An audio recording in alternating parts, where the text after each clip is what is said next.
नमस्कार। अपनी जोड़ी में आपका बहुत बहुत स्वागत है। अपनी जोड़ी में हम बात करते हैं रिश्तों में उलझनों की, उनके सुलझाने की और लीगल एंगल की। आज हम बात करेंगे लिव इन की।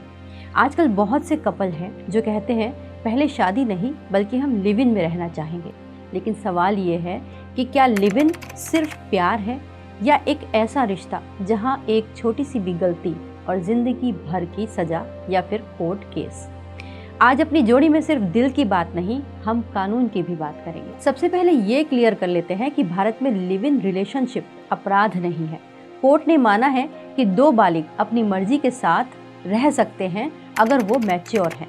लेकिन कानून की मान्यता का मतलब सुरक्षा की गारंटी नहीं हो जाता। मतलब आप 18 साल से अबव हैं, मैच्योर हैं, लिव इन में रहने के लिए एकदम परफेक्ट हैं, लेकिन ये आपकी सुरक्षा की गारंटी नहीं है। अब ध्यान से सुनिए, क्योंकि सबसे ज्यादा लोग यहीं पर फंसते हैं और यहीं पर गलती करते हैं।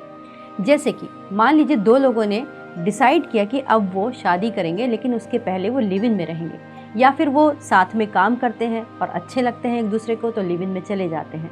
तो वहाँ पर उनको क्या सावधानी रखनी होती है और वो कब मुसीबत बन जाते हैं। सबसे पहली बात तो वो मुसीबत तब बनते हैं जब मैरिज का प्रॉमिस किया हो और वो झूठा साबित हो जाए। जैसे कि अगर रिश्ता टूट गया तो अगर उस वक्त पे ये प्रॉमिस आपका सामने आ जाता है, कोर्ट केस या फिर FIR के दौरान ये प्रूव होता है कि आपने शादी का तो वादा किया था, तो ये आपके खिलाफ जा सकता है।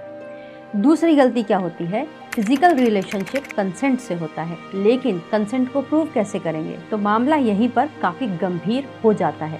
बताएंगे आगे कि आपको करना क्या होगा। तीसरा, अगर आप लिव इन में हैं और आपको गुस्सा बहुत जल्दी आ जाता है, आप अपने पार्टनर पर बहुत जल्दी नाराज हो जाते हैं, तो डोमेस्टिक वायलेंस का भी केस लग सकता है। यहाँ पर अगर मान लीजिए ये प्रूव होता है कि ये मैरिज लाइक लाइफ है, यानी कि एक छत के नीचे दो बालिग लोग रह रहे हैं पति पत्नी की तरह, तो फिर यहाँ पर लिव इन पार्टनर की जो महिला होती है उसके राइट्स सीधे सीधे पत्नी के जैसे होते हैं। चौथा पॉइंट क्या होता है, वो होता है लिव इन रिलेशनशिप में अगर बच्चा हो जाए।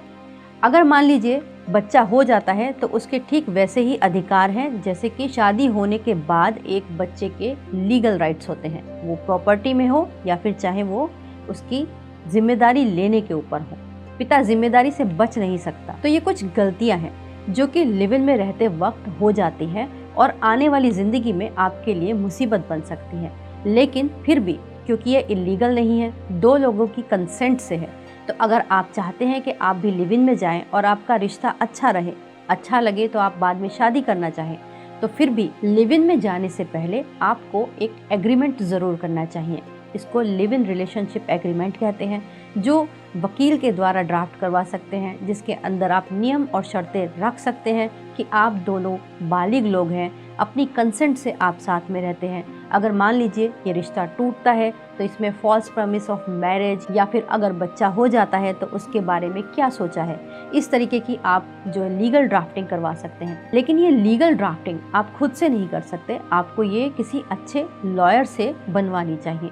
अगर आप भी ऐसा सोच रहे हैं तो आप हमारे जो लीगल हेल्पलाइन नंबर है वहाँ पर कॉल कर सकते हैं और आप अपने इस रिलेशनशिप को बहुत मधुरता से जी सकते हैं। याद रखिएगा कि प्यार तो प्राइवेट होता है, दो लोगों का निजी मामला होता है, लेकिन जब बात कोर्ट कचहरी तक पहुंच जाती है तो फिर उसके परिणाम पब्लिक हो सकते हैं। इसीलिए हर स्टेप पर सावधानी जरूरी है। इसीलिए कहते हैं कि सही समय पर सही सलाह आपका जीवन बचा सकती है। तो अगर आप भी किसी भी मोड़ पर ऐसी सिचुएशन में फंसे हो जहाँ पर आप डिसीजन ना ले पा रहे हो, तो आप हमसे कंसल्ट कर सकते हैं और हमारे इस वीडियो को देखकर अपने दोस्तों को भी शेयर कर सकते हैं। अगर आपको हमारा एफर्ट अच्छा लगा हो तो इस वीडियो को लाइक कीजिएगा, शेयर कीजिएगा और सब्सक्राइब भी कीजिएगा। वीडियो देखने के लिए बहुत बहुत धन्यवाद।